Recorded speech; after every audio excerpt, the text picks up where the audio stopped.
क्या था चंपा के फूल का रहस्य? प्राचीन समय की बात है। एक राजा था। उस राजा की 6 रानियां थी। राजा का राज्य बहुत दूर दूर तक फैला हुआ था। राजा बहुत ही दयालु और धार्मिक प्रवृत्ति वाला था। वह हमेशा अपनी प्रजा की भलाई के लिए काम करता था। वह राज्य की प्रजा को अपनी संतान की तरह मानता था। राज्य की प्रजा भी अपने राजा को बहुत प्रेम करती थी। उसके राज्य की सीमाएं बहुत दूर दूर तक फैली हुई थी। राजा के राज्य में प्रजा को किसी प्रकार कोई भी दुख नहीं था।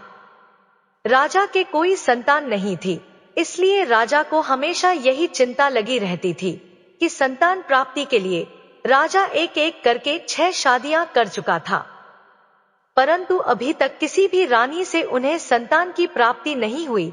राजा घर में पूजा पाठ करने के साथ ही राज्य के सभी मंदिरों में जा जाकर पूजा पाठ करवाते थे, यज्ञ करवाते और दान धर्म करते, लेकिन फिर भी रानियां मान नहीं बन पाई। जैसे जैसे समय बीतता जा रहा था, राजा की निराशा भी बढ़ती जा रही थी और एक समय ऐसा आया कि राजा बहुत दुखी रहने लगा। राजा के दुख से राज्य की प्रजा भी दुखी थी। उन्हें भी राजा के समान ही प्रजा पालक और उत्तराधिकारी पाने की कामना थी, जो पूरी नहीं हो रही थी। उस राज्य के लोग सदा ईश्वर से उनके लिए मन से कामना करते और प्रार्थना करते कि राजा के यहाँ कम से कम एक पुत्र तो जरूर पैदा हो जाए, जो उनके राज्य का आने वाला राजा बने। इसके लिए उनकी प्रजा भी देवी देवताओं की आराधना करती थी, देवी देवताओं से मनोकामनाएं मांगती थी। राजा ने बहुत प्रयास किए, कुछ भी नहीं छोड़ा। वह पीर फकीर साधु सन्यासी सबकी सेवा करते थे, परंतु अभी तक किसी का भी दिया हुआ आशीर्वाद राजा को नहीं फला था। एक दिन की बात है, राजा जंगल में शिकार करने के लिए निकले। शिकार करते समय वह एक हिरण का पीछा करते करते जंगल में काफी दूर निकल गए। हिरण तो उन्हें मिल नहीं पाया। वह हिरण ना जाने कहां छुप गया था। राजा काफी देर तक हिरण को जंगल में इधर उधर ढूंढते रहे, लेकिन वह हिरण उन्हें कहीं नहीं मिला। काफी देर तक इस प्रकार घूमते घूमते राजा को प्यास लग गई थी।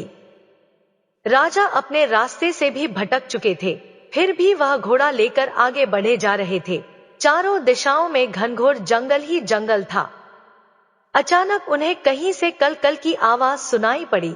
राजा ने सोचा कि लगता है शायद इधर कोई झरना है। झरने की आवाज सुनते सुनते राजा उसी आवाज की दिशा में चलने लगे। कुछ दूर आगे जाने के बाद राजा को वह झरना दिखाई दे दिया। झरने पर राजा अपने घोड़े से नीचे उतरे और जैसे ही वह पानी पीने लगे, अचानक उन्हें वहां एक आवाज सुनाई दी, आप कौन है?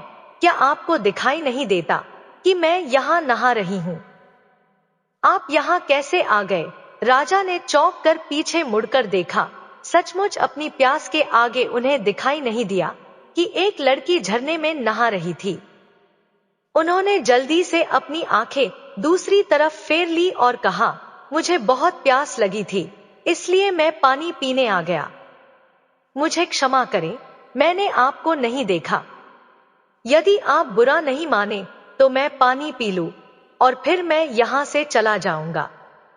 वैसे भी मैं रास्ता भटक गया हूं। आप कौन हैं और इस घने जंगल में अकेली कैसे हैं? राजा के प्रश्न का उत्तर देते हुए वह लड़की कहने लगी, मैं यहीं पास के गांव में रहती हूँ। रोज यहाँ आती हूँ और इसी झरने में नहाती हूँ। यह झरना और नदी जंगल के बीच में है, इसलिए यहाँ कभी कोई नहीं आता। मैं तो निश्चिंत होकर नहा रही थी। मुझे नहीं पता था कि आप यहाँ आ जाएंगे। आप मेरी तरफ पीठ करके पानी पी लीजिए और थोड़ी देर उधर रुक जाइए। थोड़ी देर में मैं आपको रास्ता बता दूंगी। राजा पानी पीकर वहां से कुछ दूर जाकर एक पेड़ की छाव में उधर की तरफ पीठ करके खड़ा हो गया। इधर वह लड़की जल्दी जल्दी नहाकर एक चट्टान की ओट में जाकर कपड़े बदलने लगी और कुछ ही देर में वहां से निकलकर राजा के पास आ गई। राजा के पास आकर वह कहने लगी, आपको और पानी पीना है तो पी लीजिए।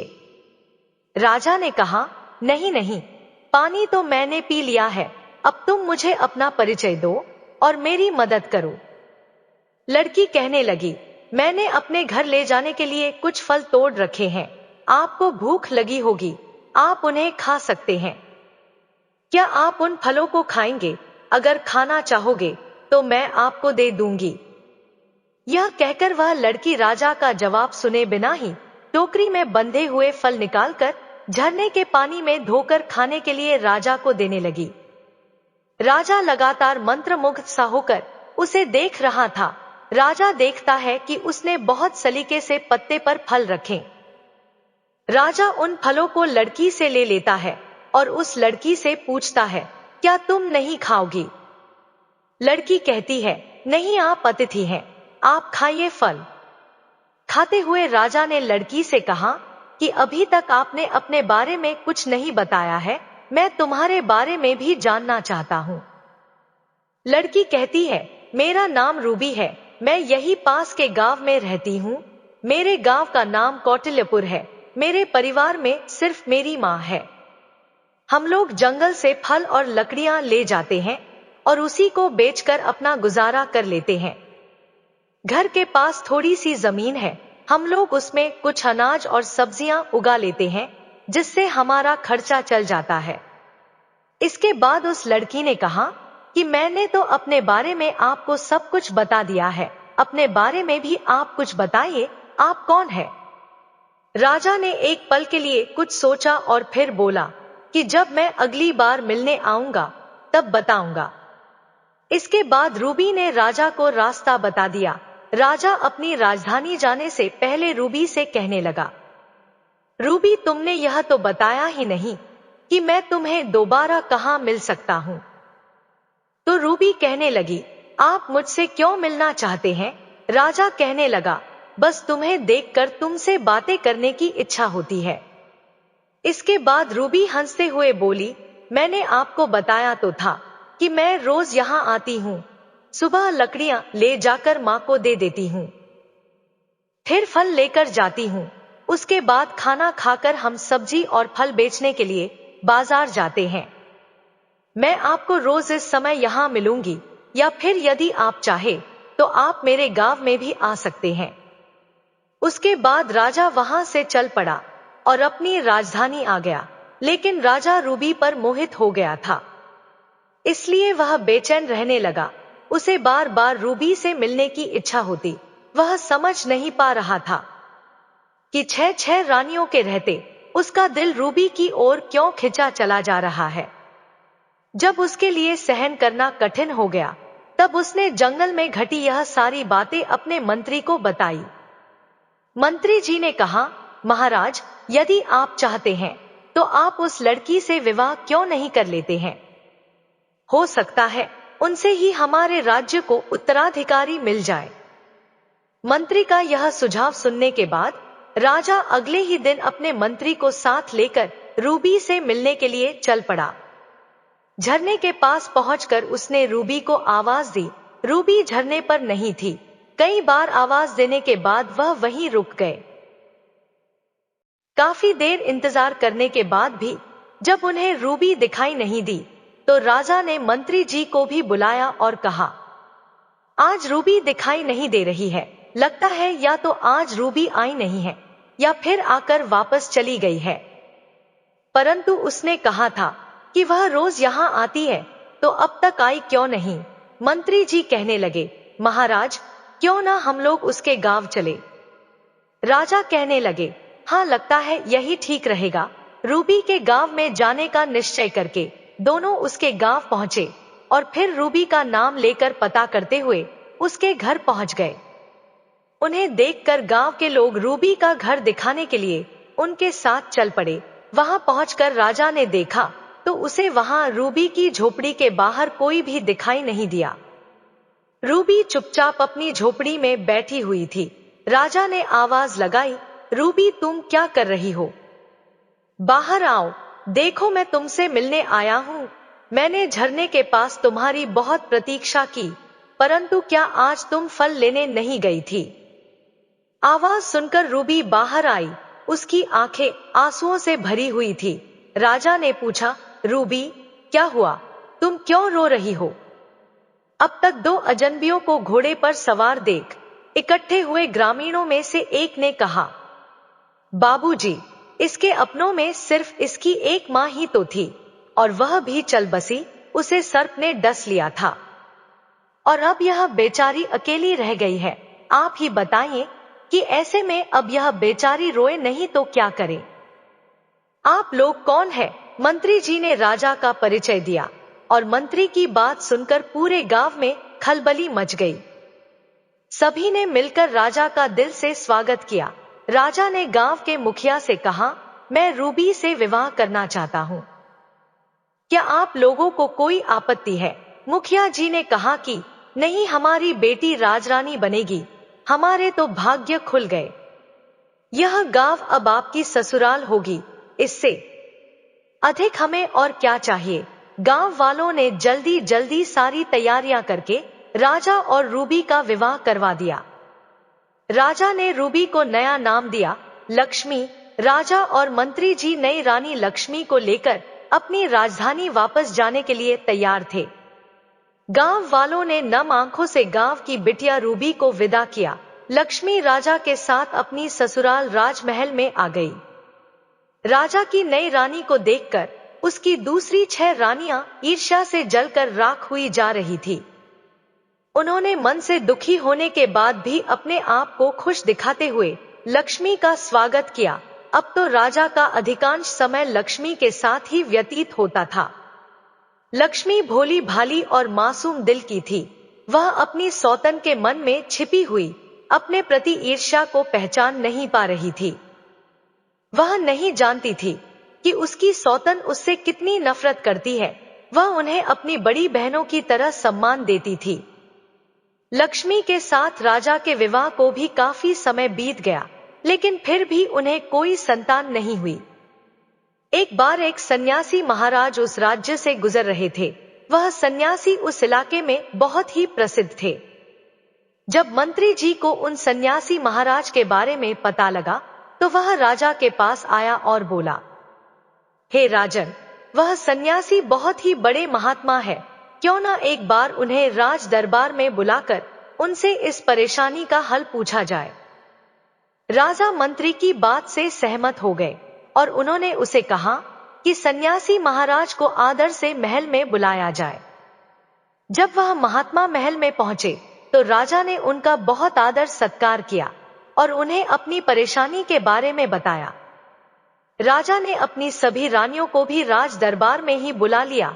महात्मा ने उस समय कुछ भी ना कहते हुए महाराज से कुछ दिन के लिए महल में रुकने की आज्ञा मांगी, जिसे राजा ने खुशी खुशी स्वीकार कर लिया और अपने सेवकों को आज्ञा दी कि महात्मा जी का रहने का उचित प्रबंध किया जाए। राजा ने अपनी सभी रानियों से भी कहा कि महात्मा जी का पूरा आदर सत्कार होना चाहिए।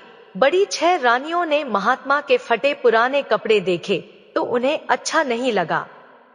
वह सभी महात्मा के फटे कपड़ों की ओर देखती और किसी ना किसी बहाने उनकी सेवा करने से इनकार कर देती। छोटी रानी लक्ष्मी महात्मा का पूरा आदर सत्कार करती। शायद जंगल में पली बड़ी होने के कारण उसे इस बात का कोई घमंड नहीं था कि वह इस राज्य की रानी है। उसने मन लगाकर महात्मा की सेवा की। कुछ दिनों बाद महात्मा जाने के लिए तैयार हो गए। जाने से पहले उन्होंने सभी को आशीर्वाद दिया।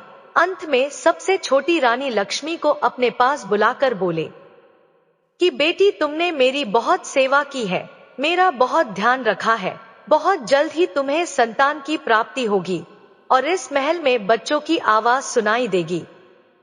यह सुनकर राजा और लक्ष्मी बहुत खुश हो गए। उन्हें इस प्रकार आशीर्वाद देकर महात्मा चले गए और सचमुच कुछ ही दिनों के भीतर छोटी रानी गर्भवती हो गई।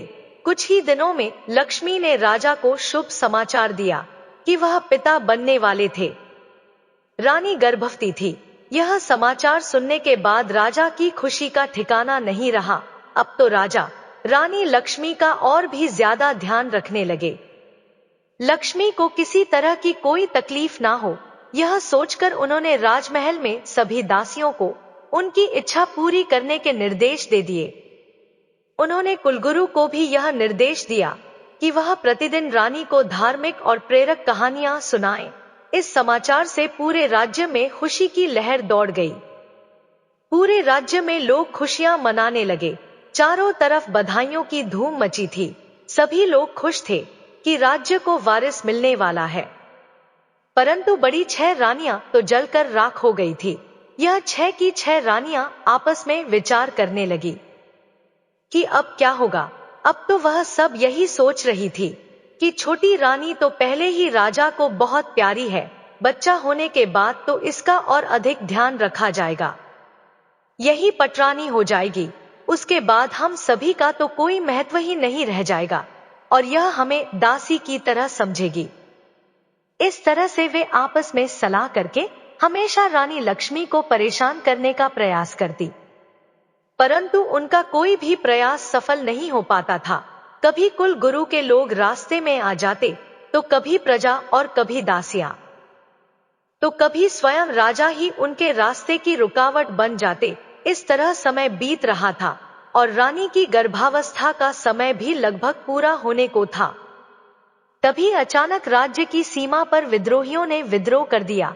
उनके विद्रोह को दबाने के लिए सेनापति को भेजा गया, जो कि अपने काम में असफल रहे। तब राज्य की सीमा पर स्वयं राजा को ही जाना पड़ा। राजा ने अपनी बड़ी रानी को छोटी रानी लक्ष्मी की उचित देखभाल करने का निर्देश दिया और वे विद्रोह को दबाने के लिए सेना लेकर महल से निकल पड़े। राजा के जाते ही बड़ी रानियों को सुनहरा अवसर मिल गया था। अब वे छोटी रानी को गलत बातें बतलाती रहती और छोटी रानी से वैसे ही काम करवाती जिससे उनके गर्भ को नुकसान पहुंचे। दिन में एक बार कुल गुरु आते और पाठ करके चले जाते। कुल गुरु छोटी रानी को धैर्य बंधाते और उनसे मधुर बातें करते हुए बच्चे के लिए आवश्यक सावधानियां बतलाकर चले जाते। रानी लक्ष्मी समझ नहीं पा रही थी कि कुल गुरु और बड़ी रानियों की बातें अलग अलग क्यों है। आखिर सही कौन है? दोनों की बातें एक दूसरे से बिल्कुल विपरीत है। वह सोचती कुल गुरु तो पुरुष है और रानियां तो महिलाएं हैं। महिलाओं की बातें पुरुष कहाँ समझ पाएंगे, इसलिए जो बड़ी रानियां कहती हैं वही सही है। उसे यही लगता कि बड़ी रानियां गलत तो नहीं बोलेगी, इसलिए वह आंखें बंद करके बड़ी रानियों की हर बात मानती रही। एक दिन रानी को प्रसव पीड़ा शुरू हो गई। उसने बड़ी रानी से कहा, दीदी, मुझे बहुत तकलीफ हो रही है, कुछ उपाय करें। प्रसव कैसे होगा? समय पूरा हो गया था। बड़ी रानी के मन में बहुत ज्यादा ईर्ष्या हो रही थी। वह सोच रही थी कि अभी से इसका इतना ध्यान रखा जाता है, बच्चे पैदा होने के बाद ना जाने कितना ज्यादा आदर होगा। यह सोचकर बड़ी रानी छटपटा रही थी। लेकिन छोटी रानी को इस प्रकार मदद मांगते देखकर उसके मन में तरह तरह के षड्यंत्र पैदा होने लगे। उसने बहुत मीठे शब्दों में छोटी रानी से कहा, तुम चिंता मत करो, मैं कुछ करती हूँ। मैं दाई को बुलाती हूँ। तब तक तुम ऐसा करो कि देखो वह सामने कोठरी है, तुम उसमें अपना सिर डालकर खड़ी हो जाओ। इससे तुम्हें आराम मिलेगा और प्रसव आराम से हो जाएगा। तब तक दाई भी आ जाएगी। रानी लक्ष्मी को ऐसा कहकर बड़ी रानी वहां से चली गई। उसने राजमहल की दाई को बुलाकर भेजा, उसे ढेर सारा धन देकर और कुछ समझाकर अपने साथ शामिल कर लिया। इसके बाद दोनों मिलकर इंतजार करने लगी। दूसरी ओर बड़ी रानी के जाने के बाद रानी लक्ष्मी कोठरी में सिर डालने लगी। कोठरी ऊंची होने के कारण रानी का सिर कोठरी के अंदर नहीं पहुंच सका। यह देखकर वह सोचने लगी कि अब वह क्या करे। उसने कभी किसी का प्रसव होते हुए देखा नहीं था, इसलिए वह कुछ जानती भी नहीं थी। तभी उसने सामने एक पानी का घड़ा देखा और सोचा कि यहाँ पर यह जो पानी पीने का घड़ा रखा है वह भी तो मिट्टी का ही है। मैं इसी में अपना सिर डाल लेती हूँ, क्योंकि बड़ी बहनों ने उसे गलत तो कहा नहीं होगा। जरूर प्रसव का यही तरीका होता होगा। वह घड़े से पानी फेंककर उसी में अपना सिर डालने लगी। उसका सिर घड़े के अंदर भी नहीं जा रहा था। वह आंखें बंद किए हुए घड़े के ऊपर सिर रखकर वहीं पास में बैठ गई और दर्द के कारण चिल्लाती रही, लेकिन उसे देखने वाला वहां पर कोई नहीं था। दूसरी तरफ बड़ी रानी और दूसरी रानियों ने अपनी विश्वासपात्र दाई से कहा कि तुम छोटी रानी के कमरे के बाहर जाकर खड़ी रहो और देखती रहो कि वहां कोई दूसरा जा नहीं पाए। दाई कमरे के बाहर खड़ी हो गई। छोटी रानी पीड़ा से कराह रही थी। भगवान की कृपा से छोटी रानी ने एक एक करके 7 बच्चों को जन्म दिया। उनमें 6 लड़के और 1 लड़की का जन्म हुआ। बहुत ज्यादा पीड़ा के कारण रानी बेहोश हो गई और घड़े के पास ही लुढ़क गई। यह देखकर दाई ने जल्दी से अपनी बड़ी रानी को बुलाया और सभी बच्चों को उन्हें दिखाया। बड़ी रानी के साथ सभी छोटी रानियां भी वहां आ चुकी थी। वह सभी यह देखकर हैरान थी कि छोटी रानी ने एक साथ 7 बच्चों को जन्म दिया है और सभी बच्चे बिल्कुल स्वस्थ और तंदुरुस्त हैं। उन्होंने उस दाई से कहा कि तुम जल्दी से जाओ और कुछ ईंट पत्थर के टुकड़ों को लेकर आओ। दाई जल्दी से ईंट पत्थर के टुकड़ों को लेकर आ गई। उसके बाद बड़ी रानी ने दाई से कहा कि तुम यहां से इन सभी बच्चों को ले जाओ और जंगल में ले जाकर इन्हें मारकर जमीन के नीचे दफन कर देना। हमने जो तुमसे सोने और चांदी के सिक्के देने का वादा किया है वह बहुत जल्दी ही तुम्हें मिल जाएंगे। दाई बहुत बहुत खुश हो गई और वह सभी बच्चों को लेकर वहां से चली गई। उसके जाने के बाद सभी रानियों ने मिलकर वहां से बच्चों के होने के सारे निशान साफ कर दिए। बच्चों के स्थान पर उन्होंने ईंट पत्थर के टुकड़े वहां रख दिए। घड़े को तोड़कर उसके टुकड़े भी वहां पर छोड़ दिए और इसके बाद सभी रानियां अपने कमरे में आ गई। थोड़ी देर बाद ही दाई वापस वहां उनके पास पहुंच गई। बड़ी रानी ने उससे पूछा, क्या हुआ? क्या तुमने उन्हें मारकर जमीन में दबा दिया है? दाई के हाँ कहने पर सभी रानियां बहुत खुश हुई और उन्होंने उसी समय उसे इनाम के रूप में बहुत सारे सोने और चांदी के सिक्के देकर विदा किया।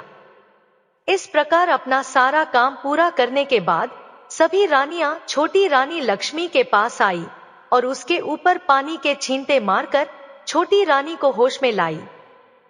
होश में आने के बाद रानी बहुत कमजोरी महसूस कर रही थी।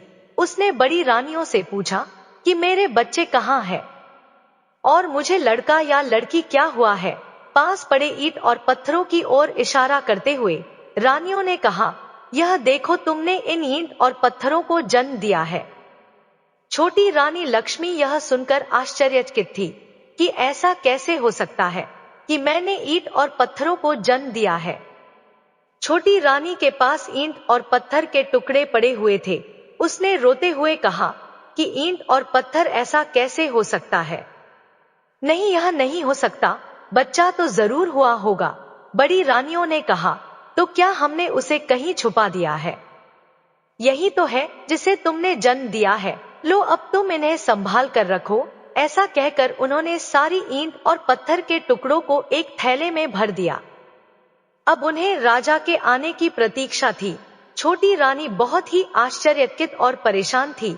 वह समझ नहीं पा रही थी कि ऐसा कैसे हो सकता है। जल्दी ही सभी रानियों ने यह बात पूरे महल में फैला दी कि छोटी रानी ने बच्चों के बदले ईंट और पत्थरों को जन्म दिया है। कुछ समय बाद राजा भी युद्ध जीतकर अपने नगर को वापस आ गए।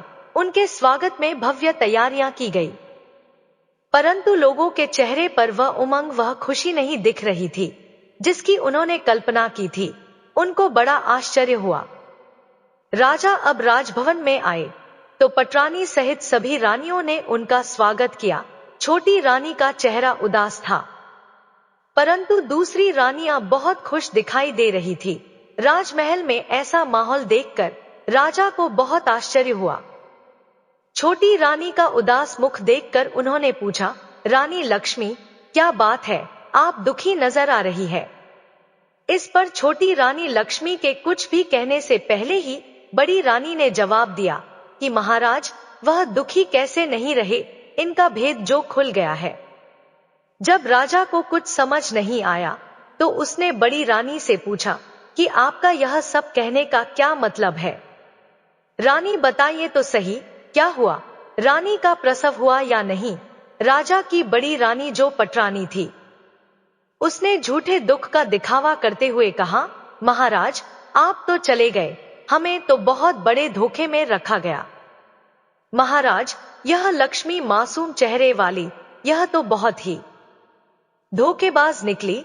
महाराज यह हमें गर्भवती होने का धोखा देती रही। यह गर्भवती नहीं थी, बस दिखावा करती रही और इसने हमें धोखे में रखा।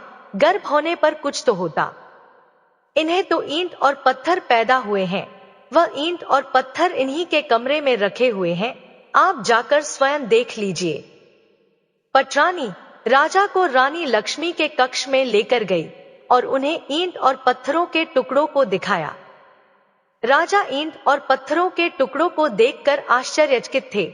उन्होंने कहा, यह कैसे हो सकता है? मानव गर्भ से यह ईंट और पत्थर कैसे पैदा हो सकते हैं?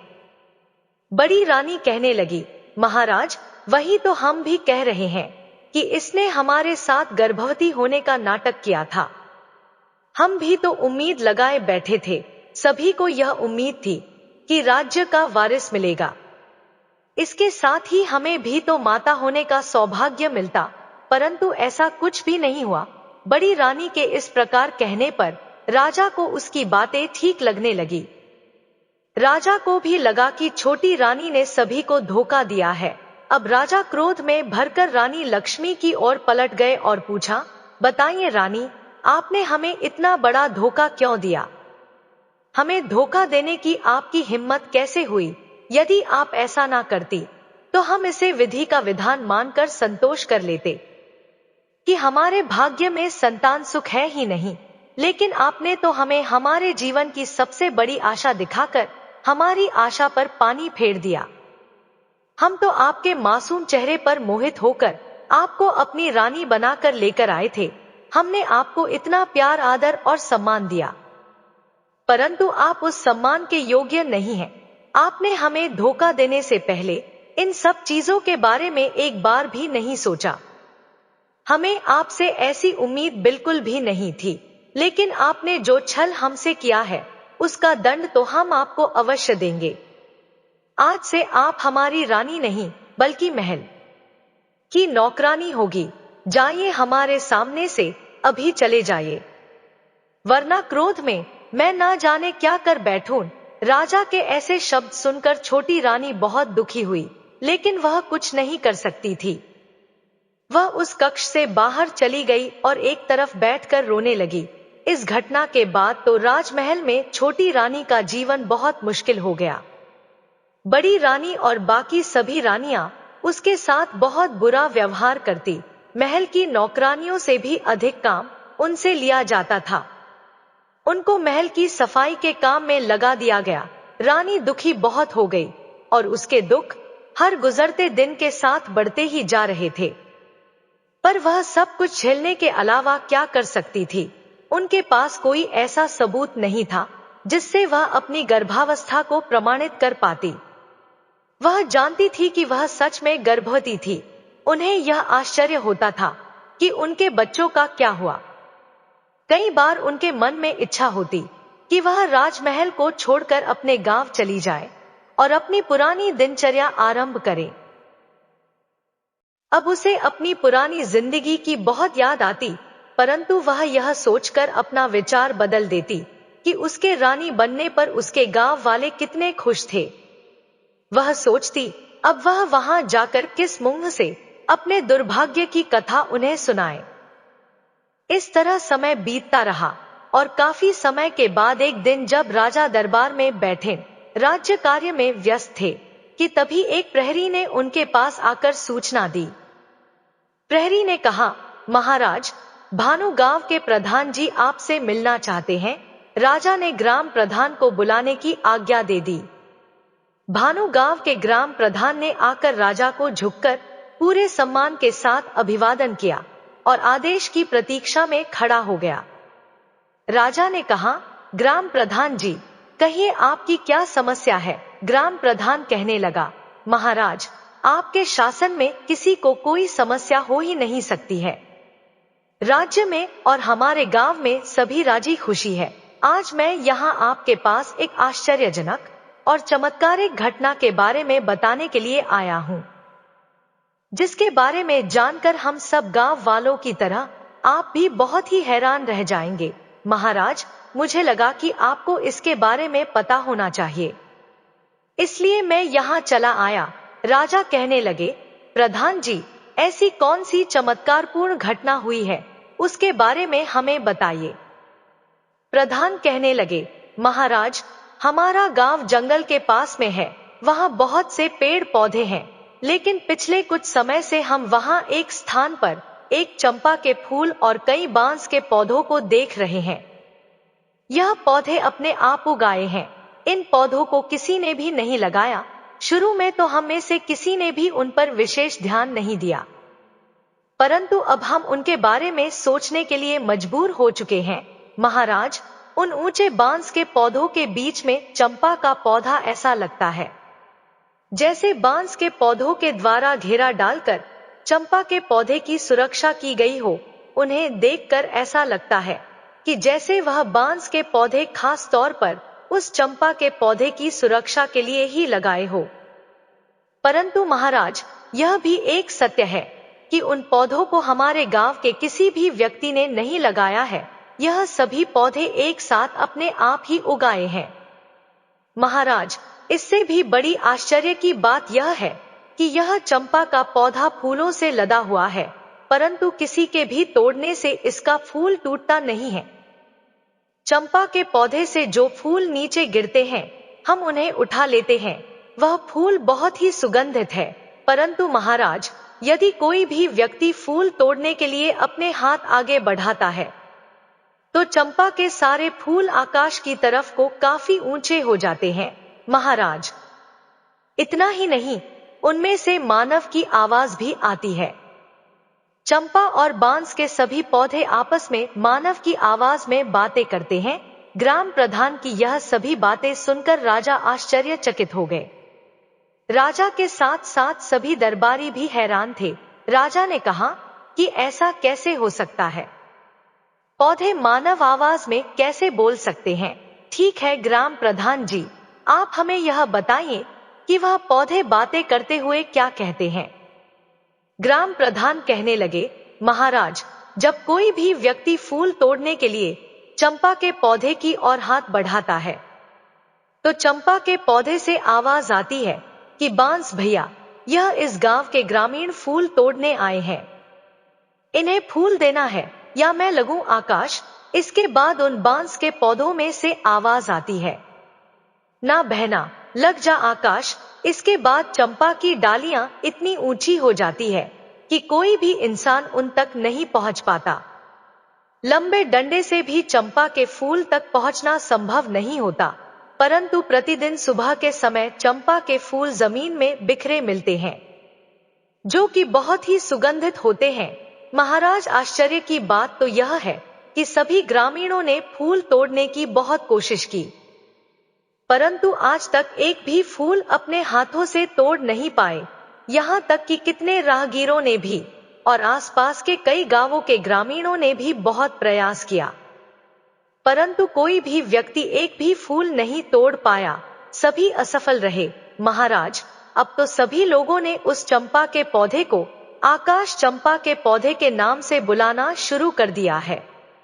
राजा ने ग्राम प्रधान की यह सभी बातें सुनने के बाद हैरान होकर मंत्री को आदेश दिया, मंत्री जी, आप खुद जाकर देखिए वह किस प्रकार के पौधे हैं और इसके बारे में हमें पूरी जानकारी दीजिए। मंत्री जी ने कहा, जी महाराज, मैं स्वयं जाकर देखता हूँ। मंत्री जी उसी समय ग्राम प्रधान को लेकर दरबार से बाहर निकल गए। राजा और सारे दरबारी आश्चर्य में पड़े, यह सब सुन और देख रहे थे। वह समझ नहीं पा रहे थे कि आखिर सच्चाई क्या है। मंत्री के वहां से जाने के बाद राजा भी यह सोचकर अपने राज्य कार्य में व्यस्त हो गए कि मंत्री जी गए हैं, वह सब कुछ पता लगा कर आ जाएंगे। राजमहल से निकलकर जब मंत्री जी ग्राम प्रधान जी के साथ उन पौधों के पास पहुंचे, तो सभी ग्रामीण भी वहां पर इकट्ठा हो गए। सुबह का समय था। मंत्री जी, ग्राम प्रधान और गांव के लोग आकाश चंपा के पौधे के पास पहुंच चुके थे। वहां पहुंचते ही चंपा के फूलों की गंध उनके नाक में प्रवेश कर गई। चंपा की सुगंध से वे सम्मोहित से हो गए। चंपा के पौधे के पास पहुंचकर मंत्री जी ने देखा कि ग्राम प्रधान के बताए अनुसार वहां पर एक चंपा का पौधा था और कई बांस के पौधे थे। चंपा का पौधा बिल्कुल बीच में था और बांस के पौधे उसे अपनी सुरक्षा के घेरे में लिए हुए खड़े थे। चंपा की डालियां सामान्य ऊंचाई पर थी, जिसे मंत्री जी आराम से अपने हाथ से पकड़कर छू सकते थे और फूल भी तोड़ सकते थे। चंपा के फूल मंत्री जी के हाथों की पहुंच की सीमा में थे। पौधे के चारों ओर जमीन पर फूल बिखरे पड़े थे। मंत्री जी चंपा के फूल की सुगंध से सम्मोहित होकर चंपा के पौधे की ओर बढ़े और फूल तोड़ने के लिए अपना हाथ आगे बढ़ाया।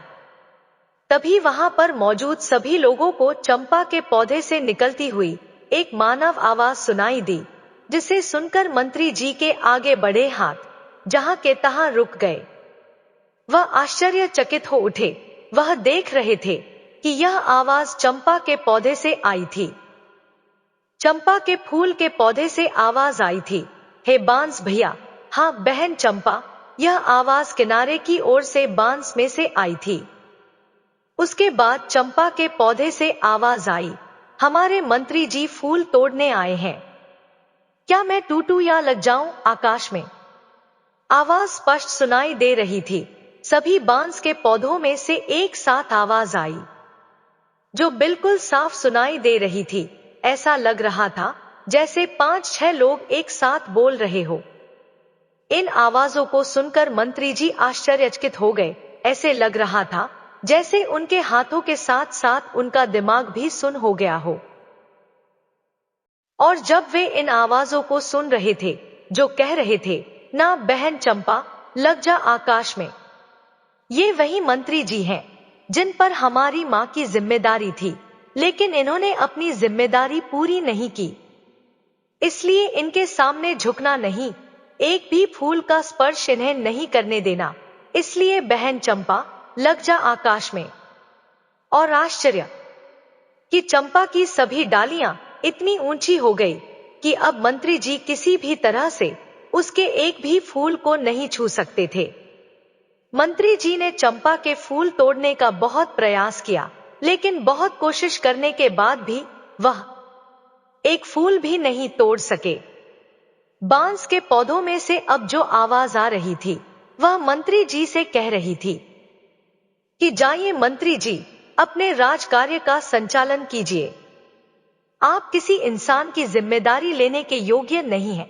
मंत्री जी, आप अपनी जिम्मेदारी पूरी तरह से निभाते नहीं हैं।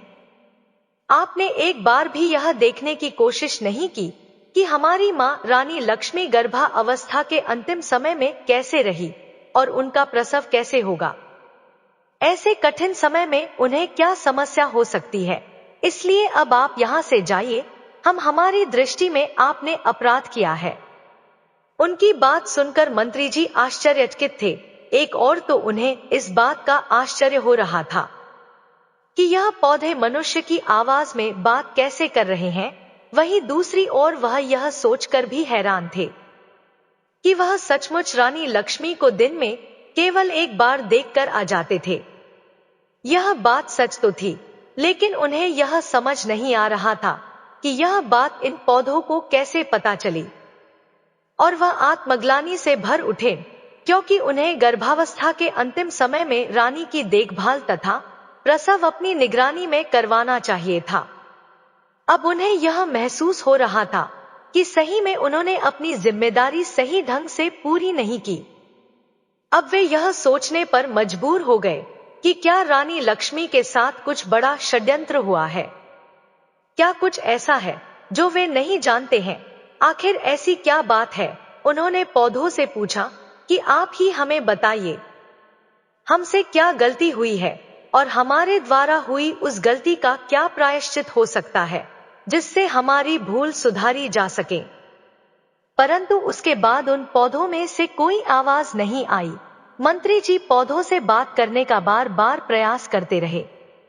उन्होंने पौधों से कई प्रकार के प्रश्न पूछे, लेकिन उन्हें पौधों की तरफ से कोई उत्तर नहीं मिला। और ना ही अब पौधों की तरफ से कोई भी आवाज आई। लेकिन चंपा की डालियां अभी भी ऊंचाई पर थी, इसलिए मंत्री जी बहुत परेशान थे। मंत्री जी को उनके प्रश्नों के उत्तर नहीं मिले थे। निराश होकर मंत्री जी वहां से वापस जाने लगे।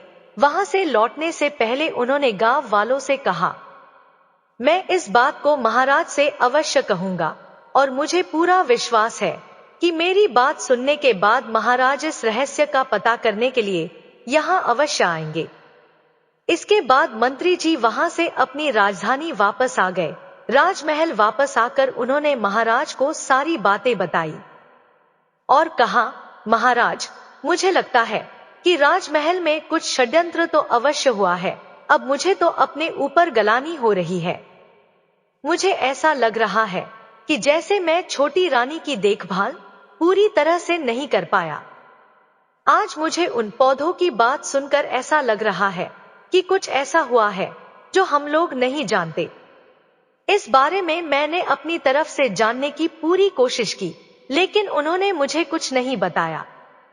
इसलिए महाराज, मेरा आपसे अनुरोध है कि आप एक बार अवश्य वहां चले और स्वयं देखें। हो सकता है वह आकाश चंपा आपको सारी बात बता दे। मंत्री की पूरी बात ध्यानपूर्वक सुनकर राजा ने कहा, ठीक है, हम स्वयं चलेंगे और अपने साथ अपनी रानियों को भी लेकर चलेंगे। हम सारे लोग वहां चलकर देखेंगे। मंत्री जी समझ नहीं पा रहे थे कि अब वह क्या करें। उन्होंने फिर से कोशिश करते हुए महाराज से कहा कि महाराज, यदि आप उनकी सूरत नहीं देखना चाहते तो ना देखें, लेकिन उन्हें अपने साथ अवश्य लेकर चले, क्योंकि महाराज, मुझे लगता है राजमहल में कुछ षड्यंत्र हुआ है और उसका पता हमें नहीं चल पाया है। महाराज, मुझे दुख है कि अनजाने में मैं भी इस षड्यंत्र में शामिल हो गया हूं। इसलिए तो चंपा और बांस ने मुझे जिम्मेदारी नहीं निभाने वाला इंसान कहा। इसलिए महाराज, आप मेरी इतनी सलाह मानकर मुझ पर उपकार कीजिए। हो सकता है इससे मुझे अपनी भूल सुधारने का अवसर मिले और मेरे किसी अनजाने पाप का प्रायश्चित हो जाए। मंत्री की भावनाओं को समझते हुए महाराज ने कहा, ठीक है मंत्री जी, अगर आप उन्हें साथ ले जाना चाहते हैं तो ले जा सकते हैं, लेकिन इतना ध्यान रहे कि वह मेरी नजर के सामने ना आने पाए। इस प्रकार राजा और मंत्री के बीच आकाश चंपा के पास जाने का दिन और समय तय हो गया। राजा और मंत्री के वहां जाने की तैयारी होने लगी।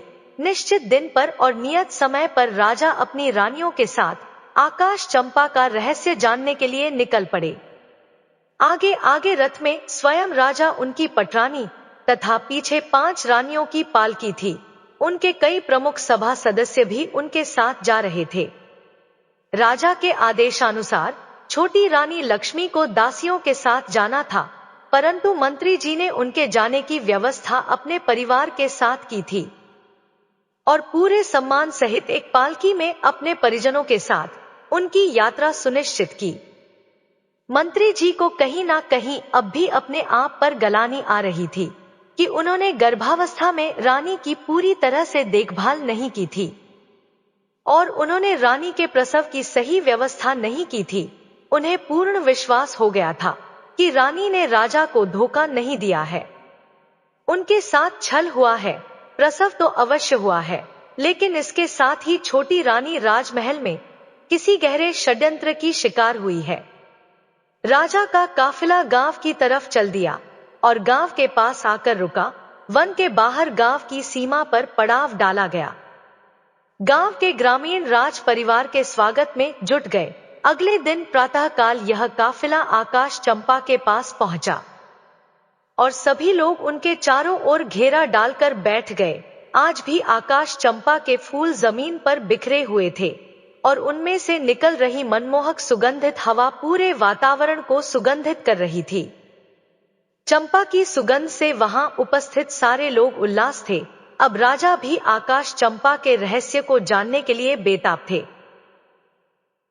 सभी 6 रानियां राजा के पास बैठी थी, परंतु सिर्फ छोटी रानी लक्ष्मी उनके पास ना बैठकर मंत्री जी की पत्नी के साथ बैठी थी।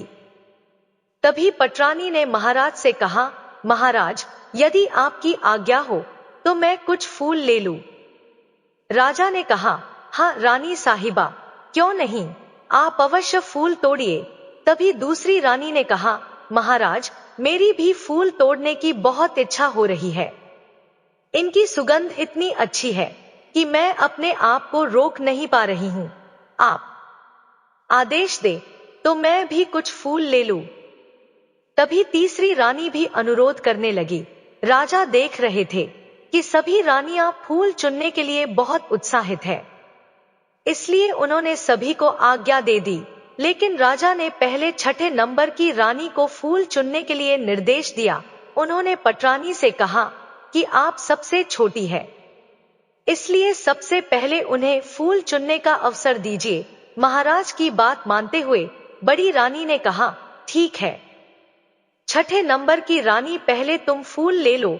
रानी फूलों के पास गई और उसने चंपा के फूलों को तोड़ने के लिए अपना हाथ आगे बढ़ाया।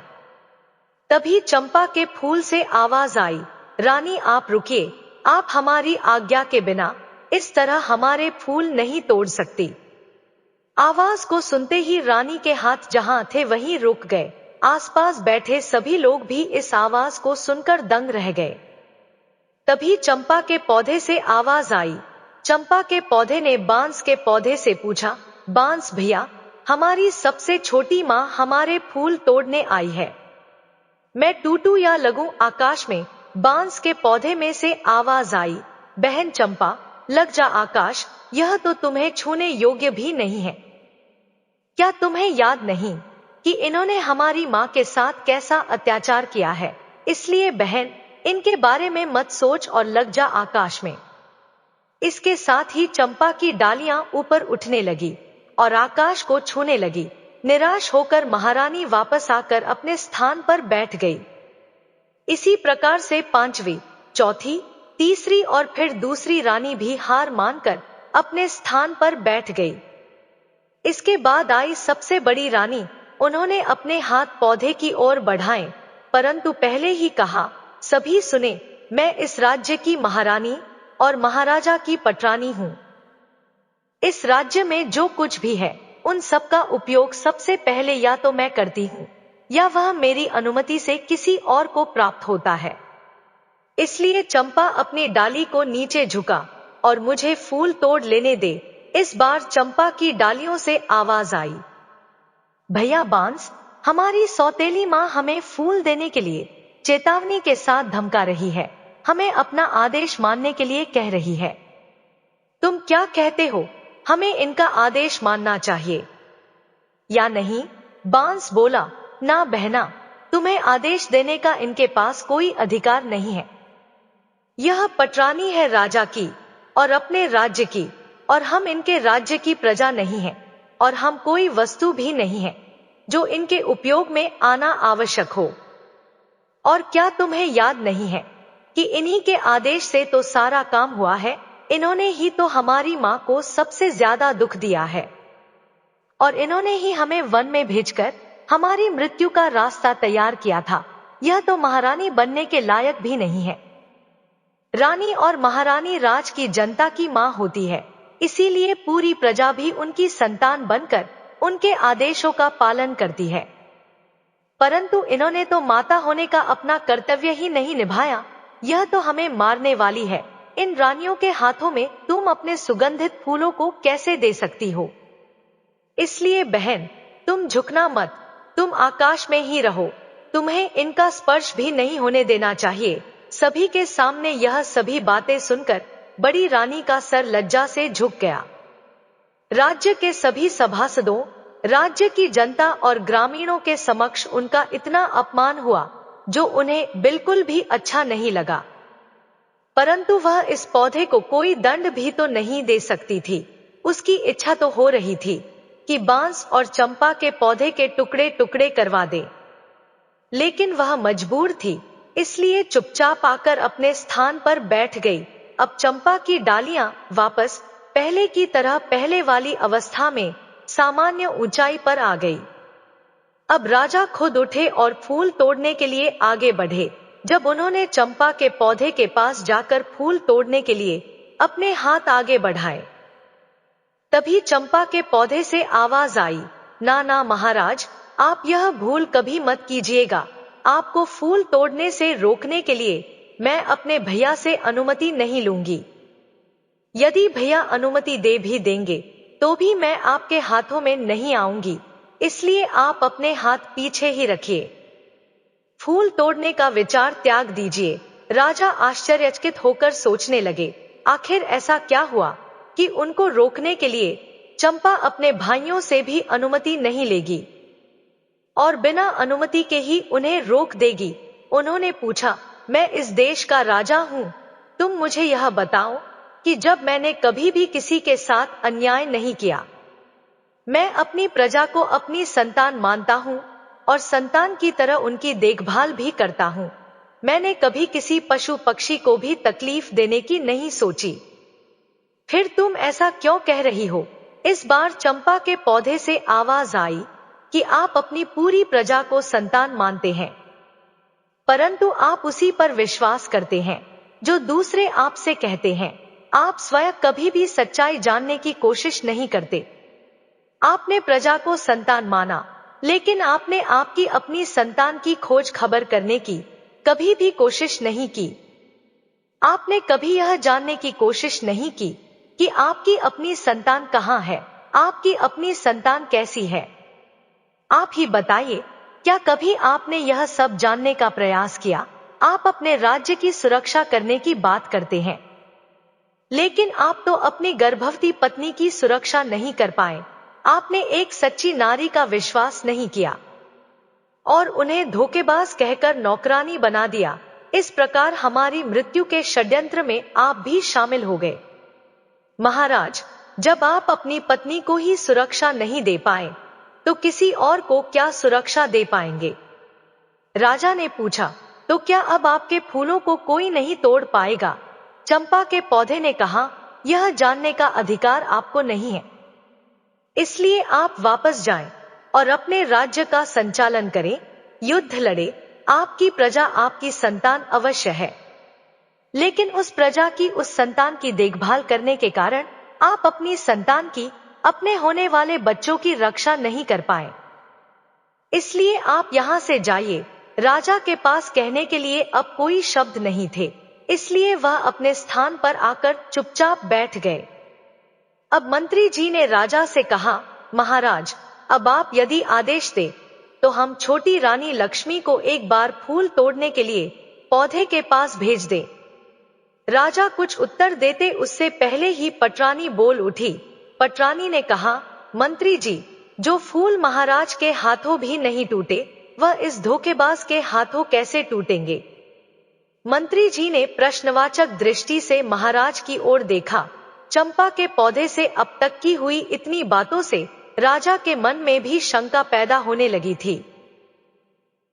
उनके मन में भी कहीं ना कहीं यह विचार आने लगा था कि कहीं रानी लक्ष्मी के साथ सच में कोई षड्यंत्र तो नहीं हुआ था।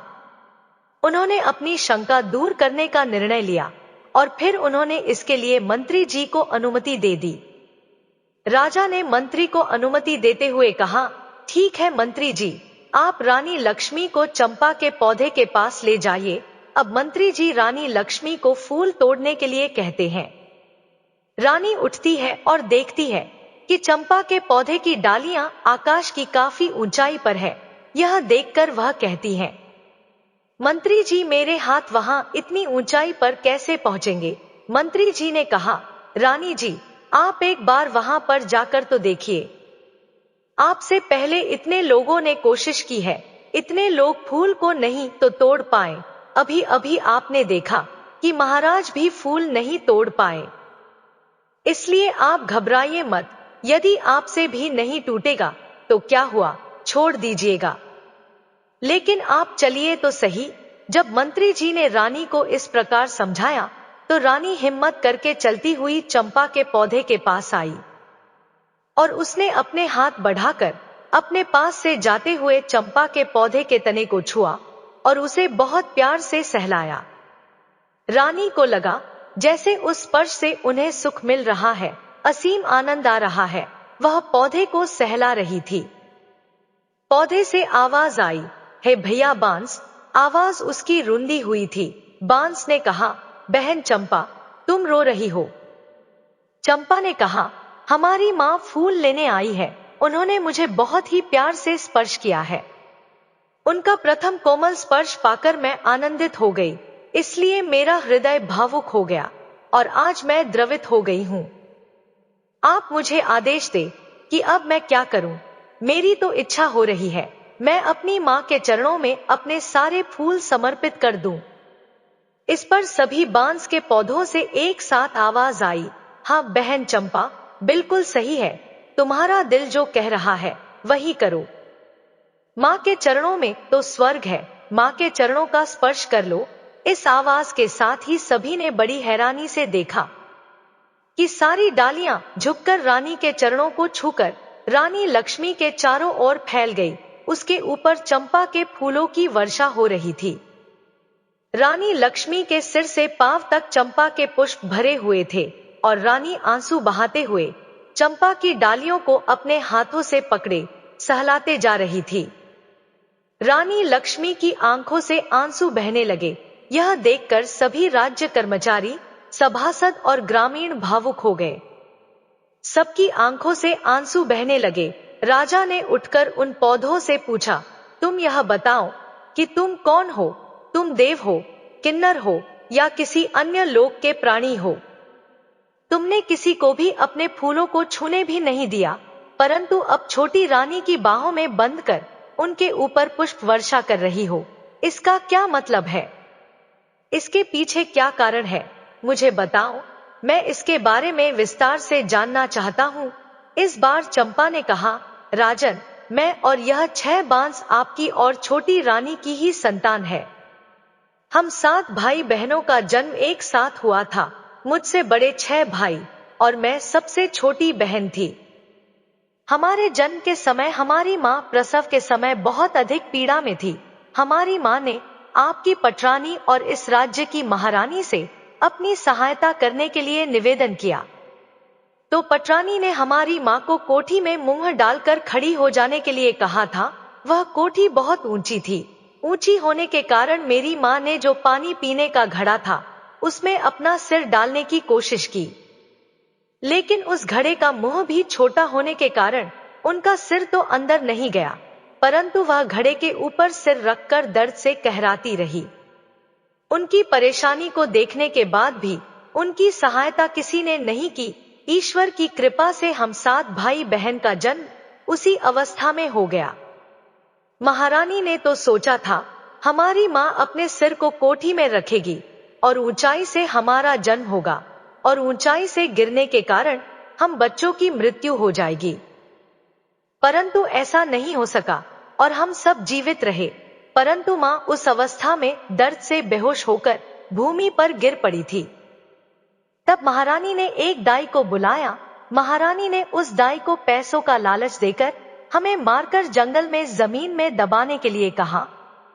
दाई को भेजने के बाद कुछ ईंट पत्थर के टुकड़ों को वहां हमारी माँ के पास रख दिया, जिससे हमारी माँ को कभी पता नहीं चला कि हम लोगों ने जन्म लिया था। वो कभी भी समझ नहीं पाई कि उनके बच्चे आखिर गए तो कहां गए। आपने भी दूसरों की बातों पर विश्वास करते हुए उन्हें धोखेबाज कहा। इसके बाद राजा ने उनसे पूछा कि जब दाई ने तुम लोगों को मारकर जमीन में दबा दिया था, तो फिर तुम लोग पौधे कैसे बन गए? इस पर चंपा कहने लगी, महाराज, ईश्वर की लीला बड़ी विचित्र है। जब दाई हमें लेकर आई तो अचानक जोरों की आंधी आ गई। दाई हमें मारकर राजमहल के बगीचे में ही दबाना चाहती थी, परंतु राजमहल के बगीचे में उसे ऐसा करते हुए कोई देख ना ले, इसी डर की वजह से वह हमें लेकर इस वन में चली आई। यहाँ आने पर जब वह कुदाल से मिट्टी खोद रही थी, तभी आकाश मार्ग से परियों की रानी अपनी सखियों के साथ वन भ्रमण के लिए आ रही थी। जब उनकी दृष्टि हम पर पड़ी तो उन्होंने हमें उठा लिया और उनकी शक्तियों के असर से बहुत जोर की आंधी चल पड़ी। दाई हमें खोजती रह गई। हमारे नहीं मिलने पर उसने सोचा शायद हम भयंकर आंधी में कहीं उड़ गए हैं।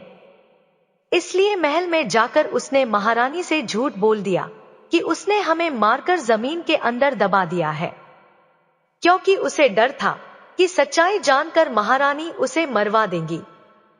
दाई के वहां से जाने के बाद परियों की रानी ने मेरे 6 भाइयों को बांस में बदल दिया और मुझे चंपा के फूल का पौधा बना दिया। उनकी कृपा से हमें सभी बातें याद है और हम सभी को पहचान कर उनके अनुसार अपना व्यवहार कर पा रहे हैं और मानव की आवाज में बोल पा रहे हैं। राजा कहने लगा, तो क्या तुम लोग अपने असली रूप में नहीं आ सकते? चंपा कहने लगी, महाराज, हम अपने असली रूप में आ सकते हैं अगर हमारी माँ सभी बांस से एक एक पत्ती और मेरे पौधे से एक पत्ती लें। फिर इन सभी 7 पत्तियों को गोलाई में रखकर परियों की रानी का नाम लेकर प्रार्थना करेंगी और कहेंगी, हे परी रानी, मेरे बच्चे मुझे वापस कर दो, तो हम सभी पुनः अपने असली रूप में आ जाएंगे। उसकी बात सुनते ही रानी लक्ष्मी ने बांस और चंपा के एक एक पत्ती ली और उन्हें गोलाई में सजाया और स्वयं उनके समक्ष बैठ गई और हाथ जोड़कर पूरी श्रद्धा के साथ बोली, हे परी रानी, मैं पूरी जिंदगी आपकी सेवा करूंगी, आपकी पूजा करूंगी, फिर भी आपके उपकार का मैं प्रतिकार नहीं कर पाऊंगी। आपने मेरे ऊपर इतना बड़ा उपकार किया है, आपने इतने दिन मेरे बच्चों को संभाल कर रखा, अब कृपया करके इन्हें मेरे आंचल में डाल दो। परी रानी, मुझे मेरे बच्चों से मिला दो। आश्चर्य! पल भर में देखा गया, बांस के पौधे और चंपा का पौधा विलीन हो गया। वहां पर लगभग 5 वर्ष के उम्र के 6 बालक और एक बालिका उपस्थित दिखे। रानी और राजा ने आगे बढ़कर सभी बच्चों को अपनी बाहों में समेट लिया। रानी लक्ष्मी की तो हिचकियां ही बंधी हुई थी, वह तो रोए जा रही थी। राजा भी बच्चों को अपने सीने से लगाए अपनी आंखों से आंसू की वर्षा किए जा रहे थे। गांव की जनता, सभासद, सभी रानियां बिल्कुल मौन होकर यह दृश्य देख रहे थे। कुछ देर के बाद जब राजा होश में आए, तब उन्होंने वहीं पर अपना दरबार लगा दिया और गांव दरबार में राजा आदेश दिया कि सभी 6 रानियां रानी बनने के योग्य नहीं हैं, इसलिए आज से और अभी से मैं इनका परित्याग करता हूं। छोटी रानी लक्ष्मी को इतने दिन जो कष्ट सहन करने पड़े, उसके लिए मैं उनसे क्षमा मांगता हूं और उन्हें अपनी पटरानी बनाता हूं। शेष सभी 6 रानियों को राजकुमार और राजकुमारी की हत्या के षड्यंत्र रचने के लिए दोषी मानते हुए उन्हें मृत्यु दंड दिया जाता है। महाराज ने अपने महामंत्री से कहा, मंत्री जी, मेरे आदेश का तुरंत पालन किया जाए। रानी लक्ष्मी, जो अब तक अपने बच्चों को अपनी बाहों में समेटे अपने सीने से लगाए बैठी आंसू बहा रही थी, उसने अचानक से अपना सिर उठाया और कहा, महाराज, आज मेरे लिए प्रसन्नता का बहुत बड़ा दिन है, क्योंकि आज मेरे बच्चे मुझे वापस मिल गए। आज के इस प्रसन्नता भरे दिन में मैं किसी के लिए काली मां का दिन नहीं लाना चाहती, इसलिए आपसे मेरा एक अनुरोध है, आप मेरा यह अनुरोध स्वीकार कर लीजिए कि बड़ी रानियों को मृत्यु दंड ना दें, अन्यथा इनका दोष हमारे बच्चों, हमारे राज्य और राज्य की जनता पर हमेशा के लिए ग्रहण की तरह छाया रहेगा। इसलिए महाराज, इन सबको क्षमा कर दीजिए। राजा ने कहा, रानी, आपका दिल बहुत विशाल है, इसमें सबके लिए क्षमा है, परंतु राज कार्य में क्षमा करने से दोषी दूसरी बड़ी परेशानी खड़ी करते हैं, इसलिए इन्हें क्षमा दान तो नहीं दिया जा सकता, परंतु आपके अनुरोध पर इनका दंड कुछ कम करके आजीवन कारावास में बदल रहा हूं। जब तक यह जिंदा रहेंगी, कारावास में रहेंगी, इस कारावास में इन्हें एक समय का भोजन मिलेगा, परंतु कारावास के बाहर यह एक पल के लिए भी निकल नहीं पाएंगी, यही इनका दंड होगा। इसके बाद राजा और रानी लक्ष्मी ने सभी ग्रामीणों को अपनी तरफ से कई उपहार दिए और सभी मंत्रियों और दासियों के साथ राजधानी लौट आए। आते समय दृश्य बदल चुका था। राजा के साथ रथ में रानी लक्ष्मी थी, उनके साथ ही बच्चे घोड़े पर सवार थे। और 6 रानियां बंदी की अवस्था में सैनिकों के बीच चलती हुई पैदल राजमहल की ओर जा रही थी। राजमहल पहुंचने पर उन्हें कारावास में डाल दिया गया।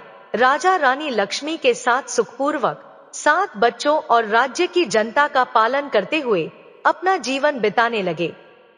रानी लक्ष्मी के दिन जैसे फिरे भगवान की कृपा से, वैसे ही राज्य के सभी लोगों के जीवन में भी खुशियां आ गई। मित्रों, भगवान अच्छों के साथ हमेशा अच्छा करते हैं, बुरे काम का परिणाम बुरा ही होता है। मित्रों, कहानी कैसी लगी कमेंट बॉक्स में कमेंट करके जरूर बताएं। वीडियो को लाइक शेयर करें और साथ ही हमारे चैनल को सब्सक्राइब करें। आप सभी का धन्यवाद।